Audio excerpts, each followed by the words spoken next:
ওয়াকফ আইন নিয়ে বাংলায় উত্তেজনা, চাপে পড়ে শান্তির বার্তা মুখ্যমন্ত্রী মমতা বন্দ্যোপাধ্যায়। তিনি বলেন, এই আইন রাজ্যে বলবৎ হবে না, হিংসা বরদাস্ত নয়, উস্কানিদাতাদের রেয়াতও হবে না। কেন্দ্রীয় সরকারের আইন বলে উল্লেখ করে মমতা বলেন, প্রতিবাদ হলে তা কেন্দ্রের বিরুদ্ধেই হওয়া উচিত। মুর্শিদাবাদের অশান্তি নিয়ে পুলিশের কঠোর অবস্থান, ডিজি রাজীব কুমার জানালেন, সংযমকে দুর্বলতা ভাবলে ভুল হবে। গুজব রুখতে সাধারণ মানুষের সহযোগিতা চাওয়া হয়েছে। এই পর্যন্ত 118 জন গ্রেপ্তার। এডিজি জাভেদ শামীম বলেন, গুজব তৈরির কারখানা চলছে, সকলে সতর্ক থাকুন। ঘন্টায় 30 থেকে 60 কিলোমিটার বেগে দমকা হাওয়ার সঙ্গে বজ্রবিদ্যুৎ সহ বৃষ্টি। আগামী কয়েকদিন রাজ্য জুড়ে এমনটাই পূর্বাভাস দিয়েছে আলিপুর হাওয়া অফিসে।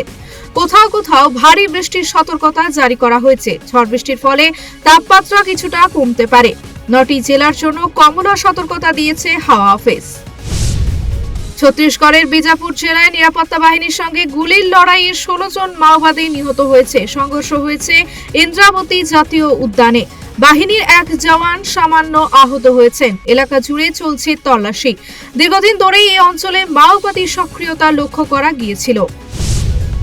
26/11 হামলার মূল চক্রী তাহাউর রানাকে আমেরিকা থেকে ভারতে নিয়ে এলো এনআইএ।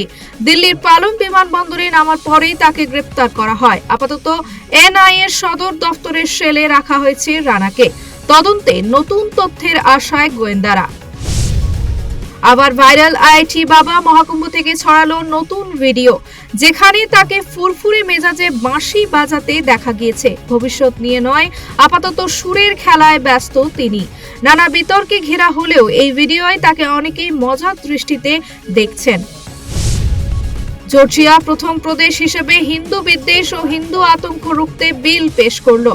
অভিযোগ, আমেরিকায় হিন্দু বিদ্বেষ বাড়ছে। বিলটি আইন হলে হিন্দু বিরোধী কার্যকলাপে জড়িতদের বিরুদ্ধে কড়া ব্যবস্থা নেওয়া হবে। আমেরিকার হিন্দু সম্প্রদায়ের জন্য একটি বড় পদক্ষেপ বলে মনে করা হচ্ছে। ইউক্রেন ডিফেন্স কন্ট্যাক্ট গ্রুপের বৈঠকে ইউরোপ ঘোষণা করেছে, রুশ আগ্রাসন রুখতে ইউক্রেনকে দেওয়া হবে 2100 কোটি ইউরোর সামরিক সাহায্য। আমেরিকা সাহায্য কমালেও ইউরোপ পাশে রয়েছে। অস্ত্র ও সরঞ্জাম দিয়ে যুদ্ধজয়ের রসদ যোগাতে চাইছে তারা। ঢাকা বিশ্ববিদ্যালয়ের চারুকলা অনুষদের মঙ্গল শোভাযাত্রার নাম বদলে হলো বর্ষবরণ আনন্দ শোভাযাত্রা। বাংলা নববর্ষে আয়োজিত এই শোভাযাত্রা বহু বছর ধরে ঐতিহ্য বহন করে আসছে। নতুন নাম নিয়েও উৎসবের রং থাকবে অটুট, বলছেন আয়োজকরা। মাত্র 59 বল হাতে রেখে চেন্নাইকে 8 উইকেটে হারালো কেকেআর। দাপুটে জয়ে মরশুমের তৃতীয় জয় পেল কলকাতা। ব্যাটিং, বোলিং, ফিল্ডিং 3 বিভাগেই ফোকাস ছিল দল। পয়েন্ট তালিকায় 1 লাফে 3-এ উঠে এলো।